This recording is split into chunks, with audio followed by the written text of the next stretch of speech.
Ok, j'arrête YouTube. Et là, c'est vraiment pas une blague.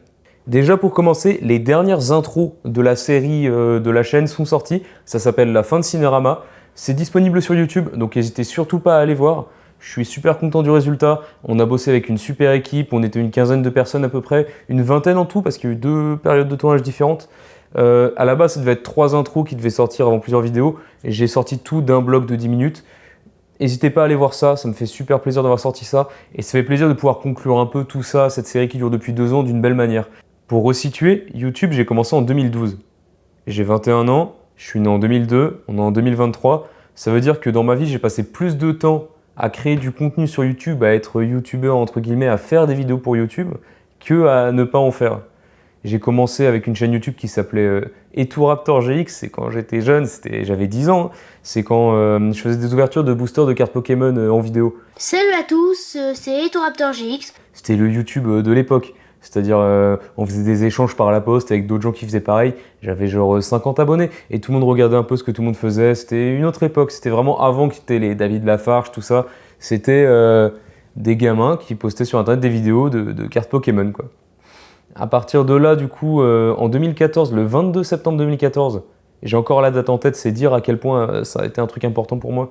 Le 22 septembre 2014, j'ai ouvert ma deuxième chaîne YouTube qui s'appelle What Da Quoi, que j'ai gardée pendant assez longtemps.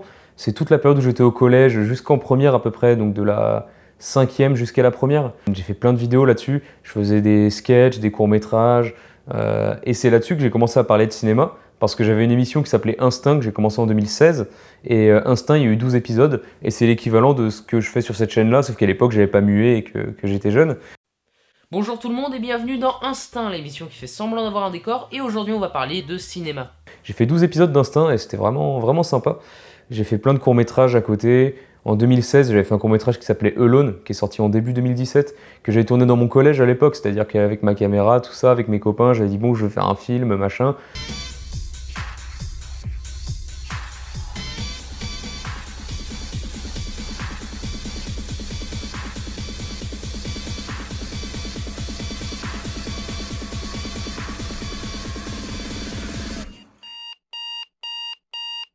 C'est disponible encore sur la chaîne Alone. Et au bout d'un moment, je me suis dit que bon, ça serait bien peut-être de reprendre de nouvelles bases, recommencer à zéro, faire un truc propre avec une charte graphique, tout ça. Et c'est là que j'ai commencé Cinérama du coup. Ça devait être en 2019, 2018 si je dis pas de bêtises. Là, j'ai pas la date exacte. Moi, j'étais passionné par ça, c'est-à-dire que moi, j'ai grandi avec YouTube. Très tôt, la télé, j'ai arrêté de la regarder en fait. J'aimais pas la télévision. Quand je suis rentré en fac de cinéma, tout le programme de L1, de première année de licence, je le connaissais grâce aux vidéos de Durandal, les vidéos du Fossoyeur de film que je regardais sur YouTube à l'époque, les vidéos d'In the Panda, tout ça. J'ai grandi avec YouTube, j'ai développé ma passion pour le cinéma avec YouTube et j'ai grandi en voyant des trucs de fiction faits par des amateurs, des mecs qui se professionnalisaient petit à petit et j'ai adoré ça, j'ai adoré ce côté proximité que tu as avec les gens et ce côté un peu contre-culture où tu pouvais voir des vidéos que tu n'aurais jamais vues à la télé. Salut les geeks, ça n'existait pas dans le monde de la télévision. What the Cut, tout ça. Et à l'époque, c'était super important, je pense, YouTube pour toute une génération, parce qu'un mec comme Antoine Daniel qui fait des vidéos genre What the Cut et qui cartonne à l'époque, au collège, je me rappelle, tout le monde en parlait, mais c'était vraiment le truc cool. Aujourd'hui, ça s'est transposé, c'est un peu différent, et aujourd'hui, je trouve que les vidéos qui marchent beaucoup sur YouTube, les concepts que les gros YouTubeurs, entre guillemets, font, c'est beaucoup devenu de la télé bis. J'ai beaucoup de mal avec ça, en réalité. Et j'ai beaucoup de mal avec YouTube globalement, et c'est pour ça que j'ai plus envie de faire de YouTube, en fait. Je me reconnais plus dans ce que je regarde. J'aime moins ce que je regarde sur YouTube. Et faire les vidéos, ça m'enchante beaucoup moins qu'avant. C'est-à-dire qu'à l'époque, quand je faisais Instinct, donc sur mon ancienne chaîne, tout ça, ma première émission de cinéma, quand je faisais une vidéo, je passais des nuits blanches dessus, j'adorais ce que je faisais des recherches, je faisais du zèle même. C'est-à-dire que je faisais des recherches. Ok, je vais parler d'un film de tel réalisateur, je vais regarder tous ces films. Comme ça, je vais mieux en parler. Et je faisais des recherches, nanana. J'adorais vraiment ce que je faisais. J'étais vraiment en train de faire quelque chose qui m'inspirait et en même temps je regardais plein de mecs faire la même chose sur internet et j'adorais ça, les chroniques cinéma, tout ça. Et en arrivant avec Cinérama du coup, j'étais toujours dans cette dynamique là et petit à petit ça s'est perdu. Après mon emploi du temps, tout ça, les trucs que je faisais à côté faisaient que j'ai pas été tout le temps très régulier sur la chaîne. Et cette année là, juillet-août, donc 2022, je me suis dit ok, en septembre je reviens et je fais vraiment des vidéos toutes les 2 semaines, je fais vraiment un truc avec plusieurs concepts, machin, des nouvelles intros, plus pro, machin, nanana. Et en fait, Ça a tenu jusqu'à fin décembre. Et à partir de janvier, j'ai eu une énorme baisse de motivation. Et je me suis toujours imposé une rigueur quand je travaille. C'est-à-dire que même si j'ai une baisse de motivation, je me force à regarder le film, je me force à faire le montage, je me force à sortir la vidéo. Mais à un moment, je me suis rendu compte que ça me faisait plus du tout plaisir ce que je faisais. J'ai essayé de faire de nouveaux formats. J'ai fait les formats Easy Cash parce que c'était un peu différent. J'ai bien aimé les faire, mais même les faire, c'était pas ce que je préférais. Et j'ai adoré faire des chroniques, ça, à la fin, j'en avais marre. Les dernières chroniques, d'ailleurs, ça se voit, je suis moins enthousiaste, j'ai une voix un peu robotique, tout ça. Je les faisais souvent un peu à l'arrache. Du coup, la qualité, des fois, elle en pâtissait un peu. Les critiques de films que je faisais, en fait, voir des films pour faire une vidéo et pas juste pour mon plaisir personnel aussi, ça m'embêtait un peu.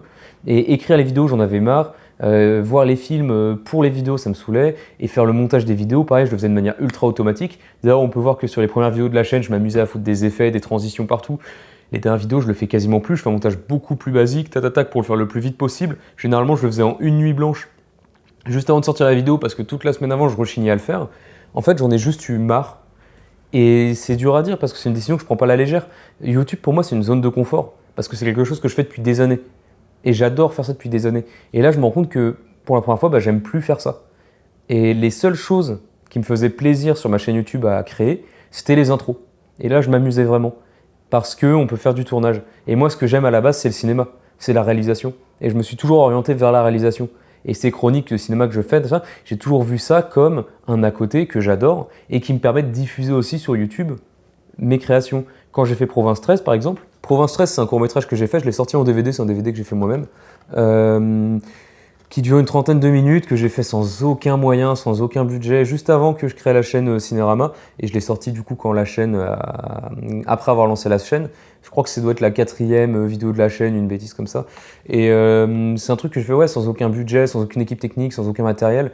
Et j'étais content de l'avoir fait. J'étais content parce que j'avais réussi à mener le truc de A à Z. Et typiquement, les intros, c'était un peu dans le même délire. Et on s'est professionnalisé au fil du temps. Il y a un petit storytelling qui s'est créé. On a créé des personnages, on a aimé les personnages. J'ai grandi avec les personnages qu'on a créés. Alexis qui joue l'homme à la mallette, ça le rend super triste de plus le jouer par la suite parce que c'est fini en fait. Et ça veut dire qu'il jouera plus jamais ce personnage qu'il a accompagné pendant plusieurs années. Et on est jeune aussi. C'est-à-dire que 2 ans, pour moi, c'est énorme. Parce que ça représente un dixième de ma vie, un truc comme ça. Enfin, c'est énorme. Et du coup, tout ça pour dire que je me suis lassé de ce que je fais sur YouTube. J'ai essayé de faire des nouveaux concepts, des nouveaux formats, mais ça n'a pas... J'en avais marre. Je veux faire de la réalisation, j'ai des projets de court-métrage à côté que vous allez voir sur la chaîne. J'ai un court-métrage que j'ai fait qui s'appelle Chien enragé. Là, on a eu des financements, on a eu un budget, on a eu un machin, une équipe. Là, il est en fin de post-prod, par exemple. J'ai envie de me concentrer sur ce truc-là qui me fait 100 fois plus vibrer que faire des vidéos en mode automatique et que j'aime plus faire. J'en pouvais vraiment plus de les faire. Typiquement, les dernières intros, là, j'étais super content de les tourner. J'étais super content de les monter. Et j'ai eu une envie, une volonté, une flamme, ce que vous voulez quand je le fais, que je retrouve plus du tout quand je fais des chroniques, et peu importe comment je change le format. Parce que les 3 dernières vidéos, du coup, les 3 dernières intros que je devais faire, elles devaient être affiliées du coup à 3 vidéos en chronique, et ces 3 chroniques-là, j'avais les sujets. La première, elle devait parler de Watership Down, qui est un film anglais avec des lapins de Garenne, qui est super violent, qui a traumatisé une petite génération à l'époque, qui est un super film. La deuxième devait parler de On the Silver Globe, de Andrzej Zulawski, qui est un film que j'adore, qui est un film de science-fiction, pareil, qui a été censuré à l'époque, machin, et qui est super intéressant. Donc la première vidéo, ça aurait été le film qui a traumatisé une génération. Le deuxième, ça aurait été le film interdit dans son pays. Et la dernière vidéo devait parler de Mélodie du Sud, le fameux film de Disney, le classique Disney qui est censuré pour racisme, etc. Et je leur appelais le film que Disney veut faire disparaître, ou le film interdit par Disney, le film Disney interdit. J'avais les sujets. J'ai écrit la vidéo sur Watership Down, je l'ai tournée. Et je l'avais tourné de manière un peu différente. Je me suis dit, bon, comme j'en ai marre du format, je vais faire un format un peu plus fiction où l'homme à la mallette, il intervient pendant que je fais mes chroniques, tout ça. On l'a tourné et j'ai perdu les rushs. Ça m'arrive jamais. J'ai perdu les rushs. J'ai supprimé les rushs par inadvertance en pensant les avoir sauvegardés ailleurs. C'est la première fois que ça m'arrive en des années, vraiment. Et je me suis dit, qu'est-ce qu'on fait ? Est-ce qu'on retourne ? Est-ce que j'annule le truc ? Et je me suis dit, en vrai, j'en ai marre et j'ai beaucoup réfléchi. Ça faisait des mois que j'y réfléchissais. Je me suis dit, j'en ai marre de faire des vidéos sur YouTube. En fait, j'aime plus ça. Je regarde plus YouTube. Je regarde plus. Je regarde ce que les collègues font. Parce que je les apprécie humainement, tout ça, et que j'aime bien voir ce qu'ils font. C'est comme si je prenais des nouvelles. Et j'aime bien leur contenu quand même. Mais les gros YouTubeurs que je regardais avant, je les regarde plus. et je regarde très peu de YouTube. C'est même absurde, limite sur YouTube, je regarde quasiment que les copains YouTubeurs. Donc on a terminé les intros, on les a bien faites, ça va pouvoir sortir dans de bonnes conditions, et ça déjà c'est super cool. Et maintenant la suite, c'est que la chaîne, il n'y aura plus de chroniques dessus, tout reste en ligne, mais il n'y aura plus de nouvelles chroniques, en tout cas c'est pas prévu. La fin de Cinérama.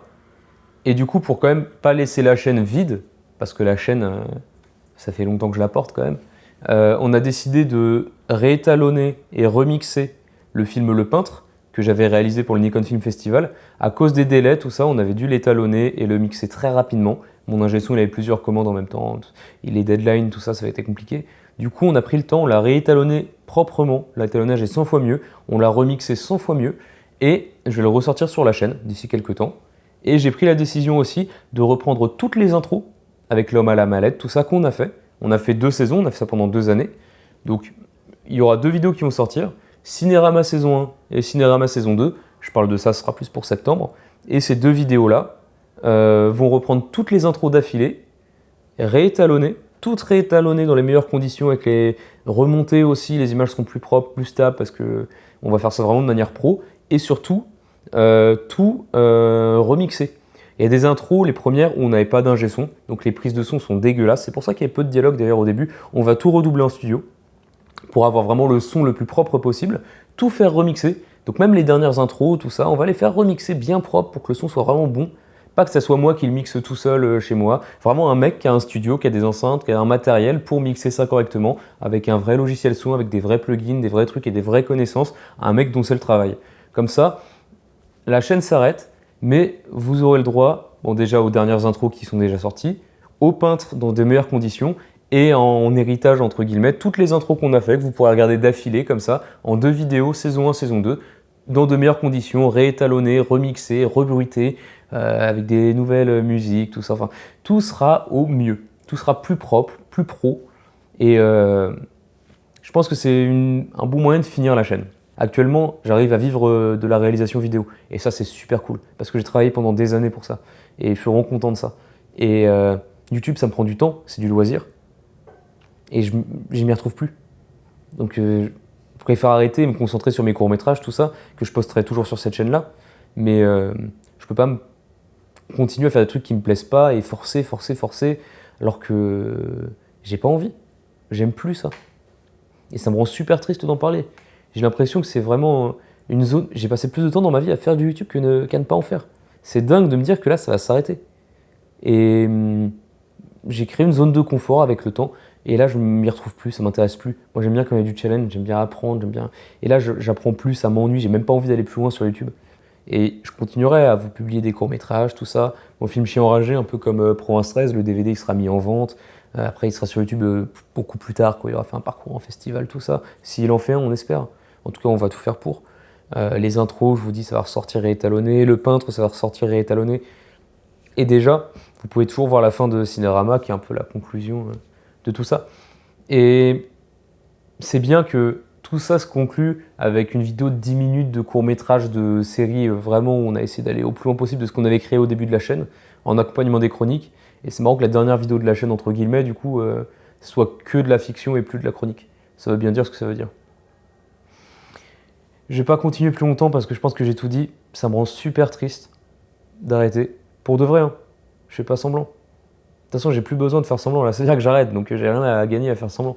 Mais je suis vraiment très très triste. C'est vraiment une page de ma vie en fait qui se tourne. C'est super absurde. J'ai l'impression que c'est un truc qui ne devrait pas arriver en fait. C'est super étrange de me dire que je vais arrêter de faire des vidéos sur YouTube quoi. Mais d'un autre côté, bah, c'est comme ça.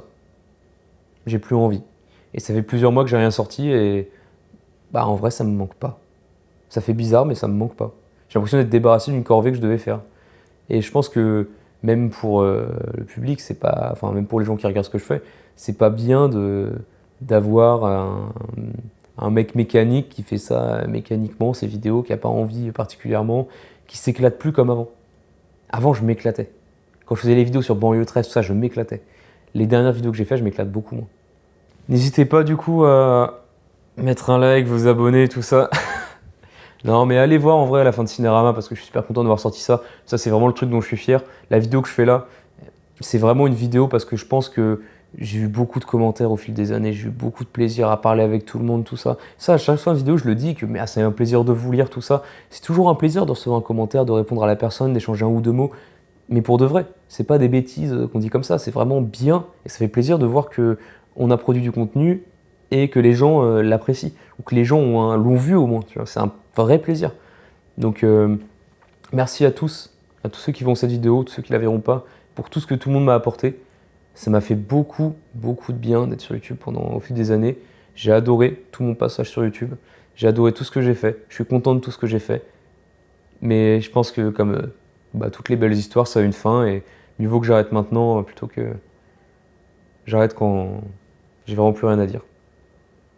C'était Alexandre de Cinérama. Pour la dernière fois, du coup, visiblement, mais il y aura des petits courts-métrages, tout ça. On n'est pas à l'abri qu'une vidéo qui ressorte. Mais en tout cas, pour l'instant, je pense que c'est pas à l'ordre du jour. Allez voir la fin de Cinérama, du coup, si vous avez bien aimé ce que j'ai fait. C'est vraiment... je suis vraiment fier de ce truc-là. Je suis vraiment content qu'on l'ait fait, je suis vraiment content de ce à quoi ça ressemble. On se dit à très bientôt, restez abonnés à la chaîne, restez vigilants, restez abonnés au Instagram, tout ça. Parce que je vais quand même ressortir des courts-métrages, des trucs. Si vous avez aimé ce que j'ai fait, vous allez continuer d'aimer, je pense. Et je vous dis à très bientôt. Parce que c'est pas fait de se terminer, même si j'arrête les chroniques et les vidéos. Il y aura toujours des trucs. Il y aura toujours des courts-métrages, des machins sur la chaîne. Salut!